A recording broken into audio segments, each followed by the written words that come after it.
কি অবস্থা সাকিব? আমি তো আপনাকে খুঁজতেছি অনেক সময় হলো। আমি ভাবলাম যে আমার আপনি কি একটু দরকার ছিল, তো আপনি ডাক্তার দেখান, খুব ভালো লাগলো। তো আমার একটা সুযোগ হলো যে আপনার এলাকার পরিবেশটা একটু দেখার একটু সুযোগ হলো, যাতে সরাসরি যে আপনার ধান কাটতেছেন এটা আমি দেখার জন্য যাইতে আমার মনের মধ্যে একটু প্রশান্তি লাগতেছে, একটু ভালো লাগতেছে। কিন্তু সাকিব আমার কাছে একটু খারাপ লাগতেছে, এলাকায় আসলে ধান কত আমরা জানি সিলেট মানে তো অনেক সুন্দর ধান হয়, সিলেট মানে ভালো ফলন হয়, কিন্তু আমার কাছে খুবই কষ্ট লাগতেছে, খুব খারাপ লাগতেছে।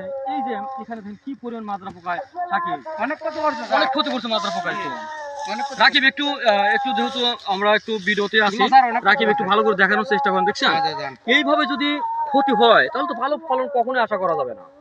আমরা জানি মাজরা পোকা এবং খরা এই দুইটা সবচেয়ে বেশি ফলন হ্যাম্পারিং হয়, সবচেয়ে বেশি ক্ষতি হয়। সেক্ষেত্রে এভাবে যদি ক্ষতি হয় আপনার তো বৃষ্টির কারণে অনেক ক্ষতি হয়েছে, তারপর ধান এবার মানে একটু পানিটাও কম দিছে।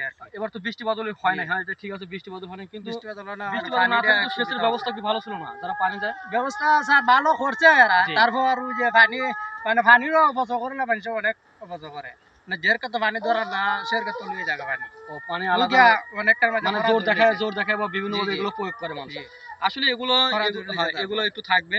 তবে আমরা জানি বোরো ধানের জন্য প্রিয় দেশবাসী এবং যারা কৃষক সম্প্রদায়ের যারা আছেন, আমি একটু আপনাদেরকে বলি, বোরো ধানের জন্য কিন্তু সেচের ব্যবস্থাটা কিন্তু সবচেয়ে আগে গুরুত্বপূর্ণ। যদি সেচের ব্যবস্থা না থাকে তাহলে কখনোই ভালো ধান হবে না, কারণ বোরো ধান চাষাবাদ করার জন্য পানির ব্যবস্থা আগে করতে হবে।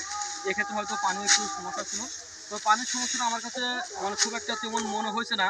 মানে এখানে মেজর একটা যে সমস্যাটা আমি পাইছি, এটা মাজরা পোকার আক্রমণটা আমার কাছে সবচেয়ে বেশি মনে হয়েছে, কারণ আমি আপনাদেরকে ভিডিওতে দেখানোর চেষ্টা করছি।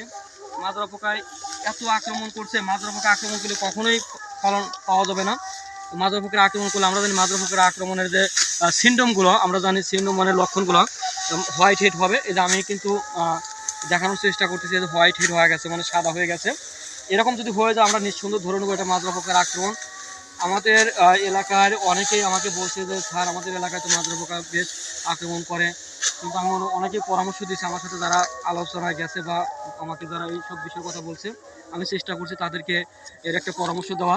হয়তো অনেকেই সময় পাইছি না, বিভিন্ন কাজে ব্যস্ত থাকার কারণে পাই না, কিন্তু কৃষি সম্প্রসারণ যারা এই কাজের সাথে রিলেটেড যারা আছেন, আমি তাদের প্রতি একটু আহ্বান থাকবো, আপনার কৃষকের পাশে সময় মতো একটু দাঁড়াবেন এবং তাদেরকে একটু ভালো একটা পরামর্শ দিবেন। তবেই কৃষকরা একটু লাভবান হবে এবং দেশ লাভবান হবে। কিন্তু কৃষকই আমাদের দেশটা লাভবান হবে, দেশের প্রত্যেকটা মানুষই সুন্দরভাবে আমরা বেঁচে থাকতে পারবো।